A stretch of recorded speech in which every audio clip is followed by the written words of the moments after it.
Dear students, हम लोग BA part second का सेकंड पेपर भारतीय समाज मुद्दे एवं समस्याएं पढ़ रहे हैं। और मैंने मेरे पिछले वीडियो में आपको एड्स टॉपिक के बारे में बताया था। मैंने जिन पॉइंट्स पर चर्चा की थी वे हैं एड्स क्या है, एड्स की उत्पत्ति के सिद्धांतों के बारे में। फिर हमने चर्चा की थी कि एड्स के विषाणु कहाँ रहते हैं, एड्स के रोग के लक्षण क्या हैं। और आज हम हमारे इसी टॉपिक को आगे बढ़ाएंगे और आज हम चर्चा करेंगे एड्स कैसे फैलता है अथवा सर्वाधिक जोखिम वाले समूह कौन से हैं, हाई रिस्क ग्रुप्स कौन से हैं। एड्स चूँकि एक संक्रामक रोग है, अतः संक्रमण ही इसके फैलाव का प्रमुख कारण है। एड्स का फैलाव प्रमुख रूप से इस प्रकार से होता है। पहला पॉइंट है एचआईवी संक्रमित रोगी के साथ यौन संपर्क से। फिर है संक्रमित सुई सिरिंज के प्रयोग से। तीसरा पॉइंट है रक्त स्थानांतरण से। चौथा पॉइंट है संक्रमित मां से शिशु को। फिफ्थ पॉइंट है अंग प्रत्यारोपण से। सिक्स्थ समलैंगिकता में फंसे व्यक्तियों से। सेवेंथ नाई के उस्त्रे एवं कर्ण छेदन यंत्रों से। एवं एट्थ पॉइंट है रोग विज्ञानीय प्रयोगशालाएं यानी कि पैथोलॉजिकल लेबोरेटरी से। अब हम इसको थोड़ा सा विस्तार से इन पॉइंट्स पे चर्चा करेंगे। पहला पॉइंट है एचआईवी संक्रमित रोगी के साथ यौन संपर्क। जिन लोगों के यौन संबंध कई स्त्री या पुरुषों से हों अथवा जो वेश्याओं से संपर्क रखते हैं उनके इस रोग के शिकार होने के अधिक अवसर होते हैं। वे लोग जो राष्ट्रीय राजमार्ग के इर्द गिर्द बसे हुए हैं और मजबूरन वेश्यावृत्ति का पेशा करते हैं एड्स को फैलाते हैं। ट्रक ड्राइवर इसी कारण इस रोग के अधिक शिकार होते हैं। इसी प्रकार से वे लोग जो अपना हर मनोरंजन यौन संबंधों के दायरे में ही देखते हैं एड्स को फैलाने में सहायक होते हैं। दूसरा पॉइंट है संक्रमित सुई सिरिंज का प्रयोग। एड्स रोग से संक्रमित रोगी की सुई या सिरिंज का प्रयोग यदि बिना शुद्ध किए अर्थात 20 से 25 मिनट तक बिना उबाले स्वस्थ व्यक्ति के लिए किया जाता है तो उसे एड्स हो सकता है। नशीली दवाओं का प्रयोग करने वाले व्यक्ति अक्सर एक ही सुई का प्रयोग एक साथ कई व्यक्तियों के लिए करते हैं, अतः एड्स फैलाने की संभावना अनुकूल हो जाती है। इनमें वे लोग जो इंजेक्शन द्वारा मादक द्रव्य लेते हैं एचआईवी संक्रमण फैलाने में प्रमुख हैं। तीसरा पॉइंट है रक्त स्थानांतरण। जब एक व्यक्ति एचआईवी विषाणु से संक्रमित हो और यदि उसका रक्त किसी अन्य व्यक्ति को दिया जाए जिसे यह रोग नहीं हो रहा है तो वह व्यक्ति भी एड्स का शिकार हो जाता है। अगला पॉइंट है संक्रमित मां से शिशु को।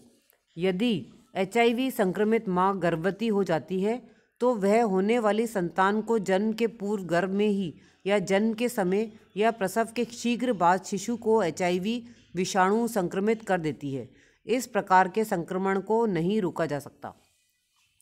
फिफ्थ पॉइंट है अंग प्रत्यारोपण से। यदि किसी व्यक्ति को एड्स रोग है या जो एचआईवी पॉजिटिव है उसके शरीर का कोई अंग जैसे गुर्दा, आँख या कोई अन्य अंग ज़रूरतमंद व्यक्ति के प्रत्यारोपित किया जाता है तो उस व्यक्ति में एड्स फैलने की पूरी संभावना होती है। सिक्स्थ पॉइंट है समलैंगिकता में फंसे व्यक्ति होमोसेक्सुअल्स। जो लोग अपने ही समान लिंग के व्यक्तियों से यौन संबंध रखते हैं जैसे पुरुष का पुरुष से, वे भी एड्स के रोग के शिकार हो जाते हैं। जेल, सुधारगृह, छात्रावास आदि में रहने वाले व्यक्तियों में से कोई यदि एड्स का शिकार है तो उसके साथ यौन संबंध रखने वाला दूसरा व्यक्ति भी एड्स का रोगी हो सकता है। सेवेंथ पॉइंट है नाई के उस्त्रे एवं कर्ण छेदन यंत्रों से। नाई द्वारा प्रयुक्त ब्लेड, उस्त्रा यदि एचआईवी से दूषित है तो उनसे दाढ़ी बनाने या बाल साफ करने पर तथा नाक व कान में छेद करने के तार व औजार तथा शरीर पर नाम व बेल बूटे बनाने हेतु प्रयुक्त यंत्र भी यदि प्रदूषित है तो उनसे एड्स फैलाने की संभावना होती है। एट्थ पॉइंट है रोग विज्ञानीय प्रयोगशालाएं पैथोलॉजिकल लेबोरेटरीज। रोग विज्ञानीय प्रयोगशालाओं में प्रयोग हेतु रक्त लिया जाता है। यदि यह रक्त HIV प्रदूषित है और किसी ज़रूरतमंद को बिना परीक्षण के दे दिया जाता है, तब भी एड्स का फैलाव होता है। सारांशतः यह कहा जा सकता है कि उन व्यक्तियों में एड्स का खतरा ज़्यादा होता है जो एक से अधिक लोगों से यौन संबंध रखने वाले व्यक्ति हों। दूसरा पॉइंट है वेश्यावृत्ति करने वाली स्त्री से यौन संपर्क रखने वाले व्यक्ति।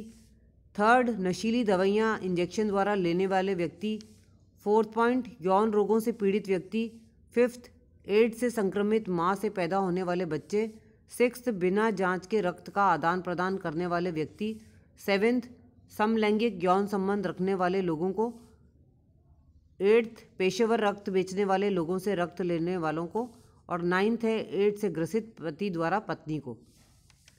तो ये तो वो पॉइंट्स हैं जिनसे एड्स का खतरा जिन लोगों को अधिक है। अब हम आगे चर्चा करेंगे एड्स के बारे में भय या पूर्वाग्रह या भ्रांतियाँ अथवा एड्स किन स्थितियों में नहीं फैलता है उनके बारे में। Ways in which AIDS does not spread. AIDS के बारे में अनेक भ्रांतियाँ हैं क्योंकि जब लोगों को यह ज्ञात हुआ कि यह एक विषाणु से फैलता है और छूत का रोग भी है, तो लोगों ने अपना अपना ख्याल रखना शुरू कर दिया। इन ख्यालों का परिणाम यह हुआ कि आम जनता में इसके प्रति एक भय उत्पन्न हो गया। इसके बारे में समाज में कई किंवदंतियाँ पनप गई और यह सामाजिक उपहास का विषय बन गया। अतः इसके बारे में सही जानकारी होना भी आवश्यक है।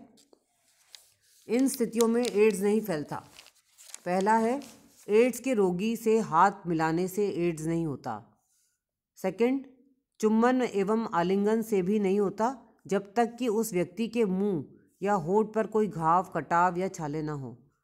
थर्ड पॉइंट है, खांसी एवं छींक से भी एड्स नहीं होता है क्योंकि HIV का संक्रमण हवा या पानी के माध्यम से नहीं होता है। फोर्थ पॉइंट, सार्वजनिक शौचालय के उपयोग से भी एड्स नहीं फैलता। फिफ्थ, ऐसे किसी भी व्यक्ति से जिसे एड्स है उसके पड़ोस में रहने, उसके कमरे में रहने, उसके पलंग या बिस्तर का उपयोग करने आदि से एड्स नहीं फैलता है। सिक्स पॉइंट है, एड्स के रोगी के साथ बैठकर खाने पीने और उसके द्वारा काम में लिए गए बर्तनों, कप, प्लेट, चम्मच, चाकू, छुरी के प्रयोग से भी एड्स नहीं फैलता है। सेवेंथ पॉइंट, स्विमिंग पूल में एड्स के रोगी के साथ तैरने से भी एड्स नहीं होता है। एट्थ, एक दूसरे के वस्त्र पहनने या बिस्तर में साथ सोने पर भी एड्स नहीं होता है।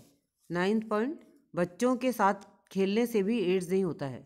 टेंथ, यदि कोई मच्छर एड्स से पीड़ित व्यक्ति को काटने के पश्चात स्वस्थ व्यक्ति को काटता है तो उसे एड्स की संभावना नहीं रहती क्योंकि कीटाणु से एड्स का संक्रमण नहीं होता तथा एड्स विषाणु की जीवन श्रृंखला किसी भी प्रकार से कीटाणु में नहीं रहती। मक्खी व खटमल के काटने से भी एड्स नहीं होता। 11th पॉइंट, संक्रमित माता द्वारा शिशु को दुग्धपान कराने पर भी शिशु को एड्स नहीं होता है। माँ का दूध स्वयं ही बच्चे के लिए स्वास्थ्यवर्धक होता है और उसमें रोगों के प्रति प्रतिरोधात्मक क्षमता होती है। 12th पॉइंट है, एड्स के रोगी के साथ यात्रा करने से भी एड्स नहीं होता है।